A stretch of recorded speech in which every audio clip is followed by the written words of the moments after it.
কারণ এই কোরআনটা না শিখে না পড়ে দুনিয়া থেকে চলে গেলে আল্লাহর সামনে বেইজ্জত হওয়া লাগবে, নবীর সামনেও বেইজ্জত হওয়া লাগবে।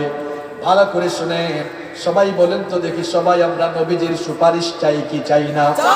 নবীর সুপারিশ কারা কারা চান না হাত তুলেন। তার মানে নবীর সুপারিশ আমরা সবাই চাই কি চাই না? আরেকটু জোরে বলেন, চাই কি চাই না?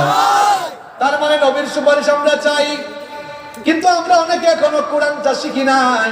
মনে রাখবেন, কোরআন না শিখে কবরে চলে গেলে এই অবস্থায় হাসরের মাঠে দাঁড়ালে নবীর সুপারিশ পাওয়া দূরের কথা, নবী আপনার বিরুদ্ধে আল্লাহর কাছে অভিযোগ করবেন। কথা মোল্লার নয়, কথা কার? আল্লাহ তাআলা বলছেন, কোরআন বিমুখ লোকদের বিরুদ্ধে নবীজি কিয়ামতের দিন আল্লাহর আদালতে দাঁড়িয়ে বলবে। কোরআনে কারীমে আল্লাহ সেই কথা তুলে দিয়েছেন, ভালো করে শুনুন। ওয়াকালার রাসূলু ইয়া রাব্বি ইন্না কওমি ইত্তাখাযু হাযাল কুরআনা মাহজুরা। ওয়াকালার রাসূল বলবেন, ইয়া রাব্বি, হে রব, ইন্না কওমি ইত্তাখাযু হাযাল কুরআনা মাহজুরা। আমার উম্মতের এই লোকগুলো কোরআনকে পরিত্যাগ করেছিল, পড়ে নাই, বুঝে নাই, মানে নাই। এই জন্য আজ হাসরের মাঠে আমি নবীও তার থেকে মুখ ফিরিয়ে নিলাম। বলে ইয়াদু বিল্লাহ, নবীজি যদি কারো কাছ থেকে মুখ ফিরিয়ে নেন, কে আর তার জন্য সুপারিশকারী হবে? আমার বাবারা, আমার যুবক ভাইরা, এই জন্য নবীজির সুপারিশ পেতে হলে আল্লাহর কোরআনটা শিখুন, পড়ুন, বুঝুন। নবীজি তো বিরুদ্ধে দাঁড়াবেন, মুখ ফেরাবেন, স্বয়ং আল্লাহ আপনার কাছ থেকে মুখ ফিরায় নিবেন। আল্লাহ তাআলা কোরআনুল কারীমের 20 নম্বর সূরা সূরাতুত তাহার মধ্যে বলেছেন, সূরাতুত তাহা এর 124 নম্বর আয়াত থেকে আল্লাহ বলছেন, কোরআন না শিখে, না পড়ে, না বুঝে যারা এই দুনিয়া থেকে বিদায় নেবে, দুনিয়া আখিরাতে আল্লাহ তাদের জন্য শাস্তি রেখেছেন 3টা। জোরে কোন কয়টা? আল্লাহ তাআলা বলছেন, ওয়ামান আ'রাদা আন যিকরি ফাইন্না লাহু মাঈশাতান দানকা ওয়া নাহশুরুহু ইয়াওমাল কিয়ামাতি আ'মা। আল্লাহ তাআলা বলছেন, যারা আমার উপদেশ সম্বলিত এই কিতাব থেকে মুখ ফিরিয়ে নিয়েছে, ফাইন্না লাহু মাঈশাতান দানকা, আমি তার জীবনকে সংকীর্ণ করে দেব। মুফাসসিরিনে কেরাম এই মাঈশাতান দানকার ব্যাখ্যায় 2টি অর্থ দিয়েছে। 1 নাম্বার অর্থ দ্বারা দিয়েছেন, আল্লাহ তাআলা ওই কোরআন বিমুখ লোকদের জীবন থেকে সুখ শান্তি কেড়ে নেবেন। বলেন তো, সুখ শান্তি দেওয়ার মালিক কে? আল্লাহ। টাকা পয়সা দিয়ে, ক্ষমতা দিয়ে সুখ শান্তি কেনা যায় না। এমন বহু টাকা পয়সাওয়ালা মানুষ দেখেছি যার হাজার হাজার কোটি টাকা আছে, রাতের বেলা ঘুমাইতে পারে না।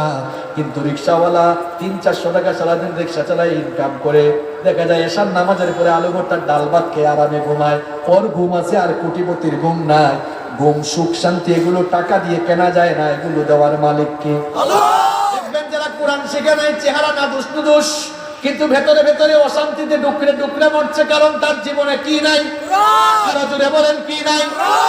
বলছেন, আমি তার জীবন থেকে সুখ কেড়ে নেব। আর এই মাঈশাতান দানকার ব্যাখ্যায় মুফাসসিরগণ 2 নাম্বার অর্থ দিয়েছে, তার কবরের জীবনটাকে আল্লাহ সংকীর্ণ করে দিবেন। এই লোকগুলোকে যখন কবরে রাখা হবে, কবরটা এত বেশি সংকুচিত, এত সংকীর্ণ হয়ে যাবে, কবরের মাটি তাকে এমন ভাবে চাপ দিবে, এক পাশের পাঁজর গিয়ে অন্য পাশের পাঁজরে এভাবে ঢুকে যাবে। এইরকম তার উপরে শাস্তি চলতে থাকবে। 3 নম্বর শাস্তি হলো, ওয়া নাহশুরুহু ইয়াওমাল কিয়ামাতি আ'মা। এই লোকগুলোকে কিয়ামতের দিন ইসরাফিলের সিংহার ফুৎকারের পরে কবর থেকে মানুষ উঠে যখন হাসরের মাঠে যাবে, কোরআন বিমুখ যারা কোরআন পড়ে নাই, বুঝে নাই, মানে না, এই লোকগুলোকে অন্ধ করে দিয়ে, কানা করে নিয়ে হাসরের মাঠে তুলবেন কে? আল্লাহ। তার বাড়ি ছিল মাঝলাউরি, এই মনিরামপুর এলাকায়। সে তখন বলবে, আল্লাহ গো, আমার তো চশমাও লাগতো না, খুব সুন্দর চোখে দেখতাম, দুনিয়ায় তো আমি অন্ধ ছিলাম না। ক্বালা রাব্বি লিমা হাশারতানি আ'মা ওয়া ক্বাদ কুনতু বাসীরা। সে বলবে, রব, তুমি আমাকে অন্ধ করলে কেন? ওয়া ক্বাদ কুনতু বাসীরা, আমি তো চক্ষুষ্মান ছিলাম। জবাব দিবেন কে? আল্লাহ। আরো আস্তে বলেন, জবাব দিবেন কে? তখন বলবেন ক্বালা কাযালিকা আতাতকা আয়াতুনা ফানাসিতাহা ওয়া কাযালিকাল ইয়াউমা তুনসা। আল্লাহ বলবেন তোর ঘরে তো কোরআন ছিল, তোর কাছে কোরআন ছিল, কোরআন থাকা সত্ত্বেও চক্ষু ছিল দেখলি না। তোর ঘরে কোরআন থাকা সত্ত্বেও ফানাসিতাহা, তুই আমার কোরআনকে ভুলে গিয়েছিলে, এই জন্য ওয়া কাযালিকাল ইয়াউমা তুনসা, তোর মতো গোলামকেও আমি আজ আল্লাহ ভুলে গেলাম। কি বিবেক দিয়ে কথাগুলো শুনতেছেন? আল্লাহ যদি বলেন যা তোরে আমি ভুলে গেলাম, তারে কে বাঁচাবে? এই জন্য যুবক ভাইদেরকে, সকল বাবাদেরকে পায়ে ধরে বলে যাচ্ছি, বাবারে কোরআনটা শিখেন। যুবক ভাইরা কোরআনটা শিখেন, অনলাইনে হোক আর অফলাইনে হোক, যার কাছে গিয়ে কোরআনটা শেখা যায় কোরআনটা শিখুন। আমরা আল্লাহর শাস্তি থেকে বাঁচতে চাই কি চাই না? তাহলে বছর তো শেষ হলো, নতুন বছর শুরু হোক, কোরআন শেখার দীপ্ত প্রত্যয় নিয়ে রাজি আছেন? বলেন ইনশাআল্লাহ। কষ্ট হচ্ছে আপনাদের? আমি কিন্তু আর 20 মিনিটের মধ্যে শেষ করবো। নাম্বার 5 নাম্বার হলো শুধু কোরআন পড়লে চলবে না, প্রত্যেকদিন কিছু হাদিসও জানার চেষ্টা করুন। আরে বাপ রে বাপ, ঘরের মধ্যে 5 লক্ষ 6 লক্ষ টাকার ফার্নিচার, শুধু ড্রয়িং রুমে এত লাখ লাখ টাকার ফার্নিচার কিনতে পারেন, কয়েক হাজার টাকার কিছু মৌলিক কিতাব কিনে কি ঘরের ডাইনিং রুমে, ড্রয়িং রুমে রাখা যায় না? বলেন যায় কি যায় না? আরে ভাই, এখন তো বাংলায় অনেক তাফসীর হয়েছে, ইসলামিক ফাউন্ডেশন থেকে প্রকাশিত ইবনে কাসির আছে, জিলালুল কোরআন আছে, মারিফুল কোরআন আছে, তাফহিমুল কোরআন আছে, তাফসীরে জালালাইন আছে। আপনি এগুলোকে কিনে একটু বুকশেলফ করে ধরে রাখতে পারেন না? আপনি কি কয়েকটা হাদিসের বই, রিয়াদুস সালেহিন, তাছাড়া সিহাসিত্তার যে সকল গ্রন্থগুলোর বাংলা অনুবাদ সেগুলো রাখতে পারেন না? বাসায় সবাই মিলে পড়েন না, ডেইলি 5টা করে হাদিস পড়েন, 10টা করে হাদিস পড়েন। এই যুবক তরুণ ভাইয়েরা, তোমাদের বুকশেলফে তো দেখি ইংরেজি বই আছে, বিজ্ঞান আছে, সাহিত্য আছে, দর্শন আছে, তোমার বুকশেলফে কোরআন হাদিস নাই কেন? এক্সাক্ট তাফসীর কিনে ওখানে রাখো। তোমার সিলেবাসে তো ইসলাম জানার জন্য কোরআন নাই, হাদিস নাই, তোমাকে এই জন্য আলাদা করে পড়াশোনা করে এগুলো শিখতে হবে। প্রত্যেকদিন তুমি কোরআনের 10টা আয়াত অনুবাদ সহ পড়ো, 5টা আয়াত, 5টা হাদিস পড়ো। এরকম আস্তে আস্তে দ্বীনি জ্ঞান অর্জন করে তোমার জ্ঞান ভান্ডারকে তুমি সমৃদ্ধ করতে পারবে। নতুন বছরে এই পরিকল্পনা কি গ্রহণ করা যাবে? নাম্বার 6 নাম্বার, ইসলামী বই পড়বেন বেশি বেশি, গবেষক আলেমদের লেখা ইসলামী সাহিত্য অধ্যয়ন করবেন, বেশি বেশি পড়বেন। ওই যে বললাম, মানতে গেলে জানতে হয়, জানতে গেলে পড়তে হয়। এখন তো পড়াশোনার বাইরে আমরা। একটা সময় শিক্ষা, শিল্প, সংস্কৃতি, সাহিত্য সকল ক্ষেত্রে মুসলমানরা নেতৃত্ব দিয়েছে। আজ মুসলমানদের সব জায়গায় অধঃপতন। কেন জানেন? আমরা শিক্ষা দীক্ষা গবেষণা থেকে বের হয়েছি। ওই যে আমি প্রায় সময় একটা কথা বলি, এখন অমুসলিমরা বিভিন্ন ইনোভেশন নিয়ে আসতেছে, তারা বিভিন্ন জিনিস আবিষ্কার করতেছে, আর তাদের আবিষ্কৃত জিনিসগুলোতেই আমরা ব্যস্ত হয়ে যাই। এরা ফেসবুক বানাইছে, আমরা ফেসবুকে ব্যস্ত। এরা ইউটিউব বানাইছে, আমরা ইউটিউবে ব্যস্ত। এরা খালি বানায়, আমরা ব্যস্ত থাকি না। ব্যস্ত না থেকে কিভাবে বানানো যায় গবেষণার দিকে আগাতে হবে, ঠিক কি না? পড়াশোনা গবেষণা থেকে তো আমরা বের হয়ে গিয়েছি, সবাই খালি চাকরির পেছনে ছুটছে।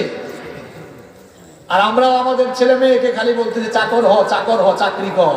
সন্তানদেরকে মোটিভেশন চালাও, মোটিভেশন চালান, তাদেরকে বলেন, ইন্সপায়ার করেন, তুমি কোয়ালিটি সম্পন্ন মানুষ হও, চাকরির পেছনে না ঘুরে কোয়ালিটি বাড়াও। পারলে নিজে প্রতিষ্ঠান তৈরি করো। একজন তুমি চাইলে একটা শিল্প কারখানা করতে পারবে, একটা ইন্ডাস্ট্রি করতে পারবে। মানুষ স্বপ্ন থেকেই, তার আকাঙ্ক্ষা থেকেই আস্তে আস্তে বড় হয়। আমি ওয়ারেন বাফেটের কথা কেন বলবো? এই বাংলাদেশেই অনেক সফল শিল্পপতি রয়েছেন যারা জিরো থেকে হিরো হয়েছেন। আপনাদের দক্ষিণাঞ্চলের আকিদ সাহেবের কাহিনী তো আপনারা জানেন, পিএইচপির মিজান সাহেবের কাহিনী আপনারা জানেন। এরা জিরো থেকে হিরো হয়েছেন। আমরা সন্তানগুলোকে স্বপ্ন দেখাতে জানি না বলে এদের হৃদয়টা সংকীর্ণ থাকে। বড় বড় স্বপ্ন দেখা। আমার যুবক ভাইদেরকে, ছাত্র ভাইদেরকে বলবো, চাকরির পেছনে না ছুটে উদ্যোক্তা হওয়ার স্বপ্ন দেখো। তুমি নিজে শিল্পপতি হওয়ার স্বপ্ন দেখো। গবেষণায় আগাও, শিল্প সংস্কৃতিতে আগাও। ইসলাম এটাই বলছে। নামাজ শেষ, ফান্তাশিরু ফিল আরদ, জমিনে ছড়িয়ে পড়ো রিজিকের অন্বেষণে। আর নবীজিকে জিজ্ঞেস করা হলো আইয়ুল কাসবি আতয়াব, কোন রিজিকটা পবিত্র? নবীজি বললেন আমালুর রাজুলি বিয়াদিহি, নিজের হাতে কামাই করা, পরিশ্রম করা কামাইটাই আল্লাহর কাছে সবচেয়ে পবিত্র। সুবহানাল্লাহ। অলস হয়ে বসে থাকা যাবে না, কাজে থাকতে হবে। আল্লাহ বুঝার তৌফিক দান করেন। নাম্বার 7 নম্বর হচ্ছে, একটা বছর শেষ হচ্ছে, নতুন বছর সামনে, আপনি ফালাফালি কইরেন না। সময় পান জিকির, তাসবিহ, তাহলিল এগুলো করেন। একটু সময় পাইছেন আস্তাগফিরুল্লাহ করেন, জিকির আজকার করেন। এখন যুবক তরুণরা সময় পাইলে গান শুনে, অবশ্য এখন পরিবর্তন হচ্ছে। কি ব্যাপার, কানের মধ্যে হেডফোন লাগায় সারাদিন তুমি কি শোনো? এই কানকে জেনার দিকে ঠেলে দিও না। চক্ষু দিয়ে অশ্লীল কি সিনেমা দেখো, ইউটিউবে গিয়ে এগুলো কি দেখো। স্মার্টফোন যার হাতে আছে আর ইন্টারনেট বা ওয়াইফাই কানেকশন যার কাছে আছে, তার কাছে দুনিয়ার সবকিছুই হাতের কাছে। আরে ভাই, তুমি মনে করছো আব্বু আম্মু দেখে না, একা একা রুমে তুমি যা ইচ্ছা তাই করতে পারো? বলেন তো দেখি, কেউ না দেখলেও একজন তো দেখেন সব সময়, তিনি কি? চোখের হেফাজত করুন। আল্লাহ তাআলা বলেছেন কুল্লিল মুমিনিনা ইয়াগুদ্দু মিন আবসারিহিম ওয়া ইয়াহফাযু ফুরুজাহুম। আল্লাহ বলছেন নবী মুমিন পুরুষদেরকে বলেন চক্ষুকে যেন পরনারী থেকে নিম্নগামী করে রাখে।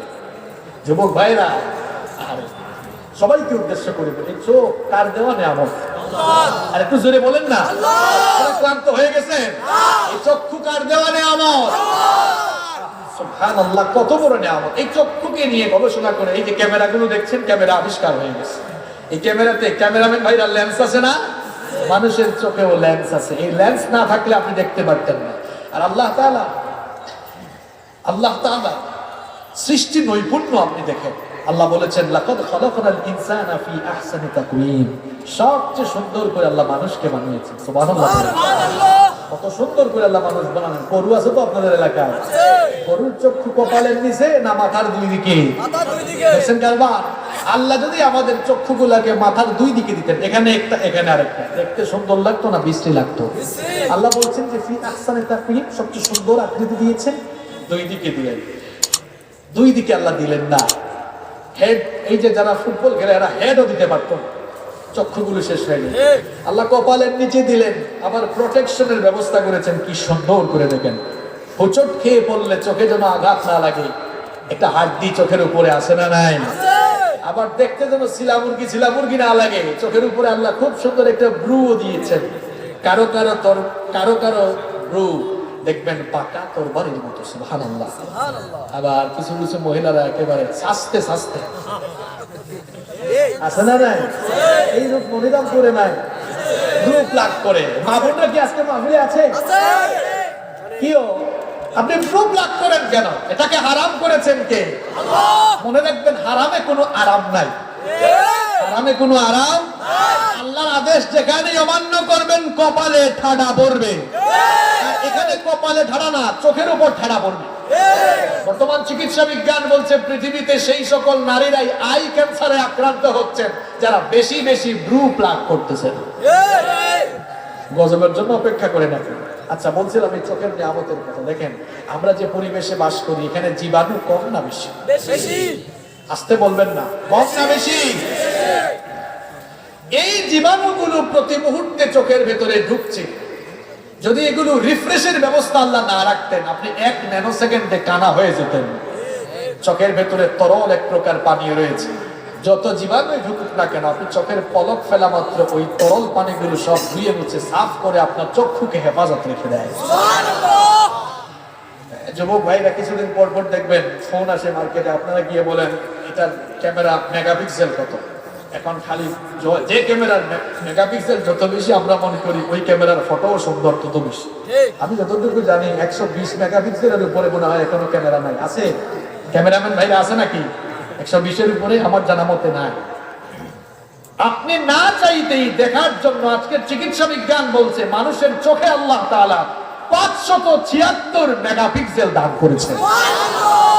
এই ক্যামেরা দিয়ে কয়টা কালার শনাক্ত করা যায় আমি জানি না, কিন্তু মানব চক্ষু দিয়ে বিজ্ঞানীরা বলছেন human eyes can be identify more than 1 million colours.